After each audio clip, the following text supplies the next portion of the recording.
Education चाहिए, जो अपन को सही से चाहिए चीज़, वो तो मिल ही नहीं रही। तो वो अपना फिजिकल कैपिटल है। अभी ना तो लैंड पे स्कूल बनाई, ठीक है, और लेबर ला के खड़ा कर दिया, फिजिकल कैपिटल भी नहीं किया, तो भाई अच्छे से तो यूज़ हुआ ही नहीं। कौन सा तुम्हारा आउटपुट आया? क्या तुमने मार्केट में बेचा या खुद जो भी खुद के कंजप्शन के लिए लिया? नहीं किया ना। तो वो सारी चीज़ें इन सबको सेट करने के लिए हमें ह्यूमन कैपिटल की ज़रूरत होती है। Every production is organised by combining land, labour, physical capital and human capital. कोई भी प्रोडक्शन हो ना, तो ये सारी चीज़ें अपन को चाहिए ही, which are known as factors of production. ये तो रिक्वायरमेंट्स भी हो गई प्रोडक्शन की, और प्रोडक्शन को बनाने के लिए ये सारी चीज़ें चाहिए, तो उनको अपन क्या बोल सकते हैं? Factors of production. As we read through the story of Palampur, we will learn more about the first 3 factors of production. For convenience, we will refer to the physical capital as the capital in this chapter. ठीक है, तो हम है ना इन 3 जो factors इनके बारे में और अच्छे से पढ़ेंगे। चौथा फैक्टर उसके ऊपर एक पूरा चैप्टर है, वो भी इस चैप्टर में है, फर्स्ट चैप्टर में, लेकिन पूरा डिटेल में आपको सेकंड चैप्टर में मिलेगा। और फिजिकल कैपिटल को इस चैप्टर में हम कैपिटल बोल रहे हैं सिर्फ, ठीक है। अब कोई भी वर्ड आए कैपिटल तो समझ जाना फिजिकल कैपिटल की बात हो रही है। अब आते हैं फार्मिंग इन पालमपुर, ठीक है। Land is fixed.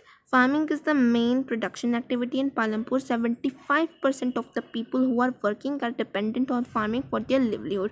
अपनी रोजी रोटी के लिए, अपनी ज़िंदगी चलाने के लिए 75% जो है ना पॉपुलेशन पालमपुर की फार्मिंग ही करती है, ठीक है। दे कुड बी फार्मर्स और फार्म लेबरर्स, या तो वो खुद किसान है या फिर किसानों के यहाँ पे काम करने वाले लोग हैं।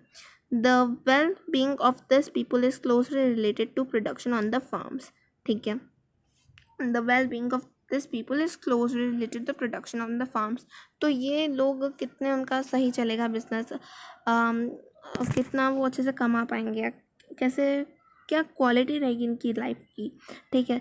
तो वो सारी चीज़ें जो भी फार्म में प्रोड्यूस होता है ना, उसके ऊपर डिपेंड करता है। But remember that there is a basic constraint in raising farm production, ठीक है। तो एक बेसिक चीज़ है, वो क्या है? Land area under cultivation is practically fixed, ठीक है। तो जो लैंड है, ठीक है, वो पालमपुर में मतलब अच्छे से फिक्स्ड हो रखा है, मतलब इतना लैंड इसका है, इतना लैंड उसका है। सिंस 1916 पालमपुर, 1960 से there has been no expansion in land area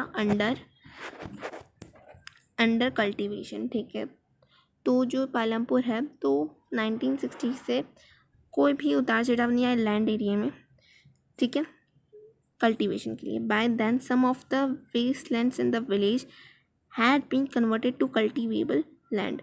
तो भाई ना तो उसको कोई ज़मीन मिली एक्स्ट्रा पालमपुर को, तो फिर क्या हुआ कि जो वेस्ट लैंड था पालमपुर के पास, उसको भी उन्होंने खेती करने में यूज़ कर दिया, कल्टीवेट कर दिया, ठीक है। There exist no further scope to increase farm production by bringing new land under cultivation. अब इतनी तो ज़मीन है नहीं किसी के पास, तो फिर फार्मिंग को हम और नहीं बढ़ा सकते, लैंड को बढ़ा, क्योंकि लैंड तो है नहीं, तो बढ़ाएंगे कहाँ से, ठीक है। तो ऐसे लैंड को बढ़ा के प्रोडक्शन बढ़ाना ये तो इम्पॉसिबल है पालमपुर के लिए।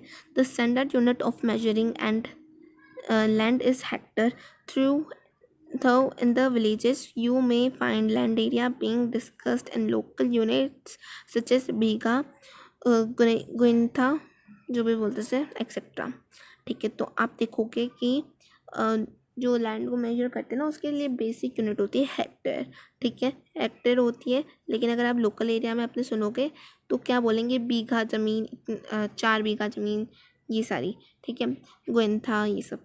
1 hectare equals the area of square with one side measuring 100 meters। तो एक स्क्वायर है, ठीक है, स्क्वायर की एक साइड कितनी? 100 मीटर्स है। तो 1 hectare equals the area of the square। तो 1 हेक्टेयर का मतलब एक ऐसा स्क्वायर जिसका एरिया निकालना हो, और उस स्क्वायर के जो एक साइड है वो है 100 मीटर, ठीक है। तो उस 100 मीटर वाली साइड का जो साइड वाला जो स्क्वायर है, उसका जितना एरिया होगा वो बराबर है 1 हेक्टेयर के। Can you compare the area of 1 hectare field with the area of your school ground. आपके स्कूल का जितना ग्राउंड है और 1 हेक्टेयर में जितना एरिया होता है, तो आप उसको कंपेयर कर सकते हो क्या, ये पूछ रहा है। अब है, is there a way one can grow more from the same land. क्या ऐसा हो सकता है कि एक इंसान एक ही ज़मीन से, ठीक है, बहुत सारा कल्टीवेट कर सके अपना प्रोडक्शन? तो in the kind of crops grown and facilities available, Palampur would resemble a village of the western part of the state of Uttar Pradesh. I think इस वीडियो के लिए कुछ ज़्यादा लंबा हो गया है। हम ये जो सेकंड चीज़ है ना, ये हम नेक्स्ट वीडियो में कवर करते हैं। तो चलो, थैंक्स फॉर वॉचिंग।